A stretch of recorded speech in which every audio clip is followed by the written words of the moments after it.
శ్రీ సాయి సచ్చరితం 9వ అధ్యాయం. బాబా వద్ద సెలవు పుచ్చుకున్నప్పుడు వారి ఆజ్ఞను పాటించవలెను. వారి ఆజ్ఞకు వ్యతిరేకంగా నడిచిన ఫలితములు. కొన్ని ఉదాహరణలు. భిక్ష, దాని ఆవశ్యకత, భక్తుల అనుభవములు. షిరిడీ యాత్ర యొక్క లక్షణములు. షిరిడీ సందర్శనలో యొక్క ప్రత్యేక విశేషమేమన బాబా అనుమతి లేనిదే ఎవరూ షిరిడీ విడువలేకుండిరి. బాబా అనుమతి లేక ఎవరైనను షిరిడీ వెడిచి వెళ్ళినచో వారు ఊహించిన కష్టములు కొని తెచ్చుకుని వారొగుచుండిరి. బాబా ఎవరినైనను బయలుదేరుడని సెలవిచ్చిన తర్వాత ఇక షిరిడీలో నుండరాదు. సెలవు తీసుకొనుటకు బాబా వద్దకు భక్తులు పోయినప్పుడు బాబా వారికి స్పష్టముగాను లేక సూచనప్రాయముగాను కొన్ని సలహాలు నిచ్చుచుండెడు వారు.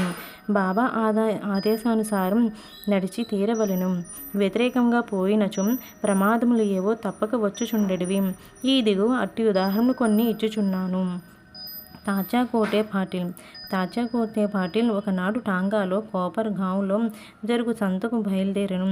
హడావుడిగా మసీదుకు వచ్చి బాబాకు నమస్కరించి కోపర్ గాం సంతకు పోచుంటేనని చెప్పి బాబా అతనితో తొందర పడవద్దు, కొంచెం ఆగము, సంత సంగతి అటు ఉండనివ్వు, ఊరి విడిచి అసలు బయటికి పోవలదు అనిను. సంతకు వెళ్ళవడిన కుతూహలంతో తాచా అతడిని చూచి కనీసం సామానైనా వెంట పెట్టుకుని తీసుకొని పొమ్మని బాబా చెప్పాను. బాబా మాటలు లెక్క చేయక తాచా హుటాహుటిన టాంగానికి కోపాన్గా బయలుదేరాను. టాంగాకు కట్టిన 2 గుర్రములలో ఒకటి 300 రూపాయలు ఖరీదు పెట్టి కొత్తగా కొన్నది. మిక్కిలి చురుకైనది. షిరిడీ వదిలి సావుల్ విహార్ దాటిన వెంటనే అది మిక్కిలి వడిగా పరిగెత్తసాగాను. కొంత దూరం పోయిన పిమ్మట కాలు మడతబడి అది కూలబడిను. తాచాకు పెద్ద దెబ్బలేమీ తగలలేదు, కానీ తల్లి వలె ప్రేమతో బాబా చెప్పిన సలహా జ్ఞప్తికి వచ్చాను. మరొకప్పుడు కూడా ఇటలనే బాబా ఆజ్ఞను వ్యతిరేకించిన కోల్హార్ గ్రామంకు ప్రయాణమై దారిలో టాంగా ప్రమాదమునకు గురి అయ్యను.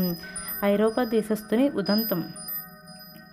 బొంబాయి నుండి ఐరోపా దేశస్థుడు ఒకడు ఏదో ఉద్దేశంతో బాబా దర్శనార్థం షిరిడీకి వచ్చాను.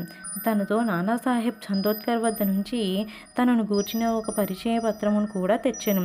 అతనికి ఒక ప్రత్యేక గుడారం వేసి అందులో సౌకర్యముగా బస ఏర్పాటు చేసిరి.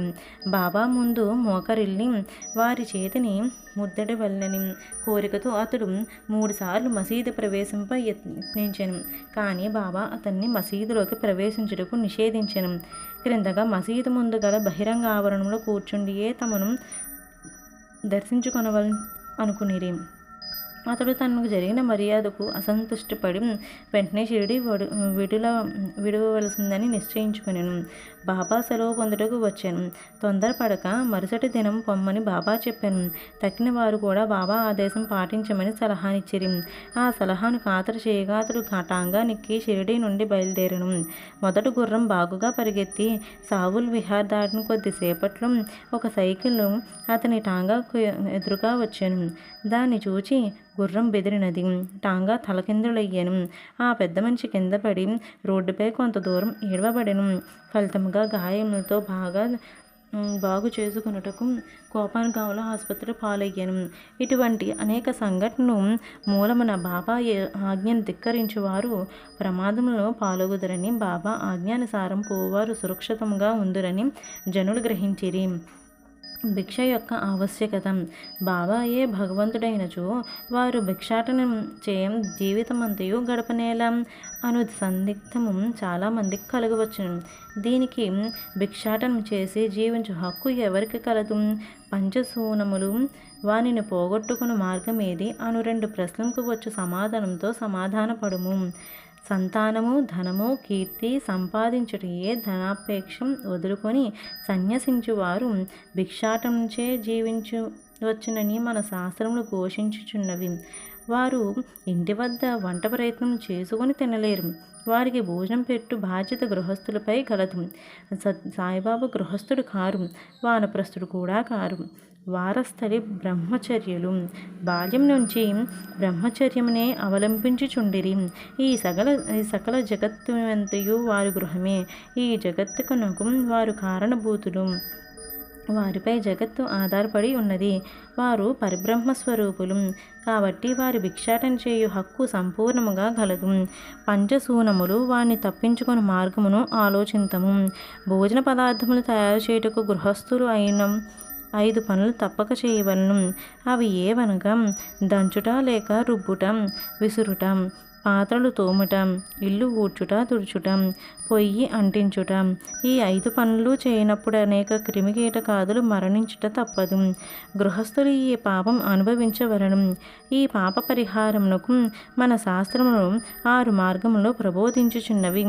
బ్రహ్మయజ్ఞం, వేదాధ్యయనం, పితృయజ్ఞం, దేవయజ్ఞం, భూతయజ్ఞం, అతిథి యజ్ఞం.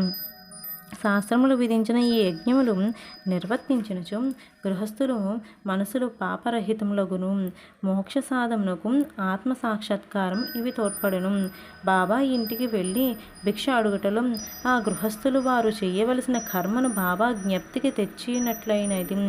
తమ ఇంటి గుమ్మం వద్దనే ఇంత గొప్ప ప్రబోధమును పొందిన షిరిడీ ప్రజలంతటి ధన్యులు. భక్తులు అనుభవములు.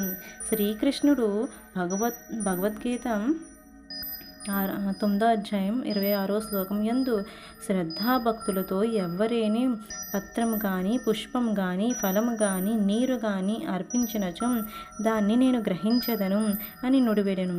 సాయిబాబాకు సంబంధించి ఇంకా సంతోషదాయకం విషయమేమనగా తమ భక్తుడేదైనా తమకు సమర్పించవలననుకొని ఏ కారణం చేతైనను ఆ సంగతి మరిచినచో అట్టి వానికి బాబా ఆ విషయం జ్ఞాపకం చేసి ఆ నివేదన గ్రహించి ఆశీర్వదించువారు. అట్టి ఉదాహరణలు కొన్ని ఈ క్రింద చెప్పబోచున్నాను. తర్కన్ కుటుంబం. రామచంద్రం ఆత్మారాం ఉరఫ్ బాబాసాహెబ్ తర్కడ్ ఒకానొకప్పుడు ప్రార్థన సమాజస్థుడైనప్పుడు తనను బాబాకు ప్రియభక్తుడైన వాడు.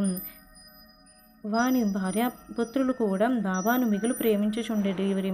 ఒకసారి తల్లి కొడుకులు షిరిడీకి పోయి అచట వేసవి సెలవులు గడపవలనని నిశ్చయించినారు. షిరిడీ పోవట సంతోషదాయకమైనను కొడుకు మాత్రం దానికి మనస్ఫూర్తిగా ఇష్టపడలేదు. కారణమేమన తన తండ్రి ప్రార్థన సమాజమునకు చెందినవాడుగటచే ఇంటి వద్ద బాబా యొక్క పూజ సరిగ్గా చేయలేకపోవచ్చునని సంశయించెను. కానీ బాబా పూజను తాను నియమానుసారంగా సక్రమంగా చేసేదనని తండ్రి వాగ్దానం చేయుటచే బయలుదేరెను. శుక్రవారం రాత్రి తల్లి కొడుకు బయలుదేరి షిరిడీకి వచ్చిరి. ఆ మరుసటి దినం శనివారం నాడు తండ్రి యొక్క తర్కండం పెందలకడనే లేచి నిద్రలేచి స్నానం చేసి పూజను ప్రారంభించడానికి ముందుగా బాబా పటము సాష్టాంగ నమస్కారం చేసి ఏదో లాంఛనం వల్లే కాక తన కుమారుడు చేయనట్లు పూజను శ్రద్ధగా తనచే చేయింపవలసిందిగా ప్రార్థించాను. ఆనాటి పూజను సమాప్తి చేసి నైవేద్యముగా కళాకాండను అర్పించాను. భోజన సమయమందు దాన్ని పంచిపెట్టాను. ఆనాటి సాయంత్రం ఆ మరుసటి దినం అనగా ఆదివారం నాడు పూజ అంతయు సవ్యముగా జరిగిన. సోమవారం కూడా చక్కగా గడిచెను. ఆత్మారాముడు ఎప్పుడిట్లు పూజ చెయ్యి ఉండలేదు. పూజ అంతయు కొడుకుకు వాగ్దానం చేసినట్లు సరిగ్గా జరుగుచున్నందున సంతసించెను. మంగళవారం నాడు పూజ ఎప్పటి వలె సలిపి కచేరికి పోయాను. మధ్యాహ్నం ఇంటికి వచ్చి భోజనమునకు కూర్చున్నప్పుడు అక్కడ ప్రసాదం లేకుండా గమనించాను. నౌకరుని అడగగా ఆనాడు నైవేద్యం ఇచ్చుట మరుచుటచే ప్రసాదం లేదని బదులు చెప్పాను. ఈ సంగతి వినగానే భోజనం కూర్చున్న ఆత్మారం వెంటనే లేచి బాబా పటమునకు సాష్టాంగ నమస్కారం చేసి బాబాను క్షమాపణ కోరాను. బాబా తనకు ఆ విషయం జ్ఞప్తికి తేనందుకు నిందించాను. ఈ సంగతులన్నింటినీ షిరిడీలో ఉన్న తన కొడుకును వ్రాసి బాబాను క్షమాపణ వేయడమని. ఇది బాంద్రాలో మంగళవారం మధ్యాహ్నం సుమారు 12 గంటలకు జరిగాను. అదే సమయమందు షిరిడీలో మధ్యాహ్న హారతి ప్రారంభించటకు ముందు ఆత్మారాముని భార్యతో బాబా ఇట్లనెను. తల్లి ఏమైనా తినవలనను ఉద్దేశంతో బాంద్రాలో మీ ఇంటికి పోయినాను. తలుపు తాళం వేసి నేను ఎలాగునో లోపల ప్రవేశించి తిని కానీ అక్కడ తినుటకు ఏమీ లేకపోవటచే తిరిగి వచ్చి తిని అనెను. బాబా మాటలు విని ఆమెకేమీ బోధపడలేదు. కానీ ప్రక్కనే ఉన్న కుమారుడు మాత్రం ఇంటి వద్ద పూజలో ఏమియో లోటుపాట్లు జరిగినదని గ్రహించి ఇంటికి పోవుటకు సెలవు ఇమ్మని బాబాను వేడాను. అందుకు బాబా పూజను అక్కడే చేయమని ఇంటికి పోనవసరం లేదని చెప్పాను. వెంటనే కొడుకు షిరిడీలో జరిగిన విషయమంతయు వివరంగా తండ్రికి ఉత్తరం రాసి బాబా పూజను అశ్రద్ధ చేయవద్దని వేడుకొనెను. ఈ 2 ఉత్తరములు ఒకటినొకటి మార్గమధ్యమున తటస్థపడి తమ తమ గమ్యస్థానములకు చేరెను. ఇది ఆశ్చర్యం కదా. ఆత్మారాముని భార్య. ఇక ఆత్మారాముని భార్య విషయం. ఒకసారి ఆమె 3 పదార్థముల బాబాకు నైవేద్యం పెట్టుటకు సంకల్పించుకొనెను. అవి వంకాయ పెరుగు పచ్చడి, వంకాయ వేపుడు కూర, పేడ. బాబా వీటినెట్లు గ్రహించెనో చూచెదము. బాంద్రా నివాసియగు రఘువీర భాస్కర పురందరేశ్ బాబాకు మిక్కిలి భక్తుడు. అతడు ఒకనాడు భార్యతో షిరిడీకి బయలుదేరుచుండెను. ఆత్మారాముని భార్య పెద్ద వంకాయలు రెండింటిని మిగులు ప్రేమతో తెచ్చి పురందరుని భార్య చేతికిచ్చి, ఒక వంకాయతో పెరుగు పచ్చడిని, రెండో దానితో వేపుడును చేసి బాబాకు వడ్డించమని వేడెను. షిరిడీ చేరిన వెంటనే పురందరుని భార్య వంకాయ పెరుగు పచ్చడి మాత్రం చేసి బాబాకు భోజనం కూర్చున్నప్పుడు తీసుకొని వెళ్ళాను. బాబాకు ఆ పచ్చడి చాలా రుచిగా నుండెను. కాన దాన్ని అందరికీ పంచిపెట్టాను. వెంటనే తనకు వంకాయ వేపుడు కూడా అప్పుడే కావాలని బాబా అడిగాను. ఆ సంగతి భక్తులు రాధాకృష్ణమాయకి తెలియపరిచిన. అది వంకాయల కాలం కాదు కనుక ఆమెకేమీ తోచకుండెను. వంకాయలు ఎట్లు సంపాదించడం అనేది ఆమెకు సమస్యగా మాయను. వంకాయ పచ్చడి తెచ్చిందెవరని కనుకొనగా పురందరుని భార్యను తెలియటచే వంకాయ వేపుడు కూడా ఆమెయే చేసి పెట్టవని ఆమెకు కబురంపిరి. అప్పుడు అందరికీ వంకాయ వేపుడు బాబా ఎందుకు కోరినారో తెలిసినను. బాబా సర్వజ్ఞతను అందరూ ఆశ్చర్యపడిరి. 1917 డిసెంబర్లో గోవింద్ బాలరామన్కర్ అనువాడు షిరిడీలో పోయి తన తండ్రిని ఉత్తరక్రియలు చేయవలని అనుకునేను. ప్రయాణమునకు పూర్వం ఆత్మారాముని వద్దకు వచ్చాను.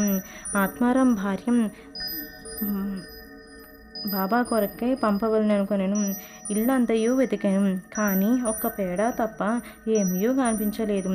ఆ పేడ కూడా అప్పటికే బాబాకు నైవేద్యంగా సమర్పించబడినది. తండ్రి మరణించుట చేత గోవిందుడు విచారగ్రస్తుడే ఉండెను. కానీ బాబా ఎందున్న భక్తి ప్రేమచే ఆమె ఆ పేడను అతని ద్వారా పంపాను. బాబా దాన్ని పుచ్చుకొని తినునని నమ్మి ఉండెను. గోవిందుడు షిరిడీ చేరెను. బాబాను దర్శించాను, కానీ పేడ తీసుకుని వెళ్ళుటకు మరిచాను. బాబా అప్పటికీ ఊరుకుండెను. సాయంత్రం బాబాను దర్శించుటకు వెళ్ళినప్పుడు కూడా అతడు పేడ తీసుకొని పోవటకు మరిచాను. అప్పుడు బాబా ఓపిక పట్టక తన కొరకు ఏమైనా తెచ్చినావా అని అడిగాను. ఏమీ తీసుకురాలేదని గోవిందుడు జవాబిచ్చాను. వెంటనే బాబా, నీవు ఇంటి వద్ద బయలుదేరినప్పుడు ఆత్మారాముని భార్య నా కొరకు నీ చేతికి మిఠాయి ఇవ్వలేదా అని అడిగాను. కుర్రవాడు అదంతయు జ్ఞప్తికి తెచ్చుకుని సిగ్గుపడాను. బాబాను క్షమాపణ కోరాను. బసకు పరిగెత్తి ఆ పేడను తెచ్చి బాబాకు చేతికిచ్చాను. చేతిలో పడిన వెంటనే బాబా దాన్ని గుటుక్కమని మింగాను. ఈ విధంగా ఆత్మారాముని భార్య యొక్క భక్తిని బాబా ప్రీతిపూర్వకంగా స్వీకరించెను. నా భక్తులు నన్ను ఎట్లు భావింతురో నేను వారిని ఆ విధంగానే గ్రహింతును అని గీతావాక్యం నిరూపించెను. బాబాకు సంతుష్టిగా భోజనం పెట్టుట ఎట్లు. ఒకప్పుడు ఆత్మారాం తర్కండ్ భార్య షిరిడీలో ఒక ఇంటి యందు దిగెను. మధ్యాహ్నం భోజనము తయారయ్యను. అందరికీ వడ్డించేది. ఆకలితో నున్న కుక్క ఒకటి వచ్చి మొరుగుట ప్రారంభించెను. వెంటనే తర్కన్ బాయి లేచి ఒక రొట్టె ముక్కను విసిరెను. ఆ కుక్క ఎంతో మక్కువగా ఆ రొట్టె ముక్కను తినెను. ఆనాడు సాయంకాలం ఆమె మసీదుకు పోగా బాబా ఆమెతో ఇట్లా నేను, తల్లి, నాకు కడుపు నిండుగా గొంతు వరకు భోజనం పెట్టినావు. నా జీవశక్తులు సంతృష్టి చెందినవి. ఎల్లప్పుడూ ఇట్లనే చెయ్యము. అది నీకు సద్గతి కలిగి చేయను. ఈ మసీదులో కూర్చుండి నేనెన్నడూ అసత్యమాడను. నా ఎందిట్లే దయ ఉంచుము. మొదట ఆకలితో నున్న జీవికి భోజనం పెట్టిన పిమ్మట నీవు భోజింపము. దీన్ని జాగ్రత్తగా జ్ఞప్తి ఎందుంచుకము. ఇదంతయో ఆమెకేమీ బోధపడలేదు. కావున ఆమె ఇట్లు జవాబిచ్చెను. బాబా, నేను నీకెట్లు భోజనం పెట్టగలను? నా భోజనం కొరకే ఇతరులపై ఆధారపడి ఉన్నాను. నేను వారు డబ్బు ఇచ్చి భోజనం చేయుచున్నాను. అందులకు బాబా ఇట్లు జవాబిచ్చాను. నీవు ప్రేమపూర్వకంగా పెట్టిన ఆ రొట్టె ముక్కను తిని ఇప్పటికీ తేనుపులు తీయుచున్నాను. నీ భోజనముకు ముందే ఏ కుక్కకు నీవు చూచి రొట్టె ముక్క పెట్టితవో అదియు నేను ఒకటియే. అట్లనే పిల్లులు, పందులు, ఈగలు, ఆవులు మొదలగు అన్నీ నా అంశములే. నేను వాని ఆకారంలో తిరుగుచున్నాను. ఎవరైతే సకల జీవకోటిలో నన్ను చూడగలుగుతారో వారే నా ప్రియ భక్తులు. కావున నేను వేరే తక్కిన జీవరాశి అంతయు వేరు అను ద్వంద్వభావం భేదమును విడిచి నన్ను సేవింపుము. ఈ అమృతుల్యమగు మాటలు ఆమెను హృదయం ఎంతగానో కదిలించినవి. ఆమె నేత్రములు అశ్రువులతో నిండెను, గొంతు దగ్ధమయ్యెను, ఆమె ఆనందమునకు అంతు లేకుండెను. నీతి: జీవులు అన్నింటి యందు భగవంతుని దర్శింపము అనున్నది ఈ అధ్యాయంలో నేర్చుకోవలసిన నీతి. ఉపనిషత్తులు, భగవద్గీత, భాగవతం మొదలగునవి అన్నియూ భగవంతుని ప్రతి జీవి యందు చూడమని ప్రబోధించుచున్నవి. ఈ అధ్యాయం చివర చెప్పిన ఉదాహరణము ఇతర అనేక భక్తులకు అనుభవములను, సాయిబాబా ఉపనిషత్తులలో ప్రబోధములను తమ ఆచరణ రూపం చూపి అనుభవపూర్వకంగా నిర్ధారణ చేసి ఉన్నారని స్పష్టమగుదును. ఉపనిషాది గ్రంథంలో ప్రతిపాదింపబడిన తత్వమును అనుభవపూర్వకంగా ప్రబోధించిన సమర్థ సద్గురువే సాయినాథ.